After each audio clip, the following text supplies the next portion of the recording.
श्रीरामपूर बस स्थानक परिसरात प्रवाशाचा मोबाईल बळजबरीने हिसकावणाऱ्या आरोपीला शहर पोलिसांनी तातडीने अटक केली आहे. त्याच्याकडून 65,000 रुपये किमतीचे एकूण 6 मोबाईल जप्त करण्यात आले आहेत. डिसेंबर 18 रोजी फिर्यादी प्रकाश नारायण बोडखे आणि त्यांचा मुलगा गौरव हे वडोदरा येथे कागदपत्र पडताळणीसाठी जात असताना बस स्थानक परिसरात 2 अज्ञात इसमांनी त्यांचा 15,000 रुपयांचा ओप्पो मोबाईल हिसकावून पळ काढला होता.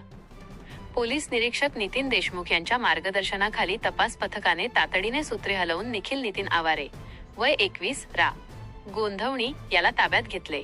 त्याने त्याचा साथीदार अरबाज उर्फ बाळ्या अब्बास शहा याच्यासह गुन्हा केल्याची कबुली दिली. पोलिसांनी आरोपीकडून फिर्यादीचा मोबाईल आणि अन्य 5 चोरीचे मोबाईल असा एकूण 65,000चा मुद्देमाल हस्तगत केला आहे.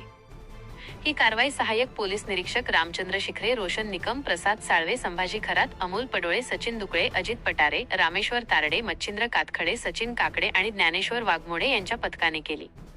RKS न्यूजसाठी शफिक शेख, श्रीरामपूर.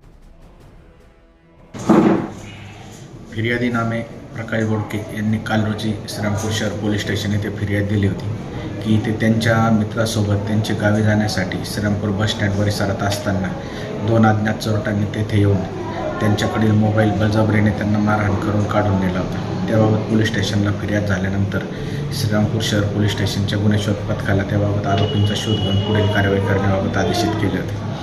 पथकाने गोपनीय तसेच तांत्रिक माहितीच्या आधारे याबाबत माहिती घेतली असता सदरचा गुन्हा हा आरोपी नामे निखिल नितीन आवारे राहणार गोंधवणी याने त्याचा मित्र नामे अरबाज उर्फ बाळ्या उर्फ बाज अब्बास शहा या दोघांनी मिळून केला असल्याबाबत माहिती प्राप्त झाली. पथकाने सदर गुन्ह्यात आरोपी नामे निखिल आवारे यास तात्काळ ताब्यात घेतले. त्याच्याकडे सखोल चौकशी केली असता त्याने नमूद गुन्ह्यातील चोरी जबरीने चोरून नेलेला मोबाईल फोन तसेच त्याच्याकडून इतर अन्य अनेक 5 मोबाईल फोन जप्त करण्यात आलेले. त्या इतर 5 मोबाईलच्या मूळ मालकांचा शोध घेऊन त्याबाबत पुढील कार्यवाही करण्यात येणार आहे. तसेच दुसऱ्या आरोपीचा पोलीस पथक शोध घेते.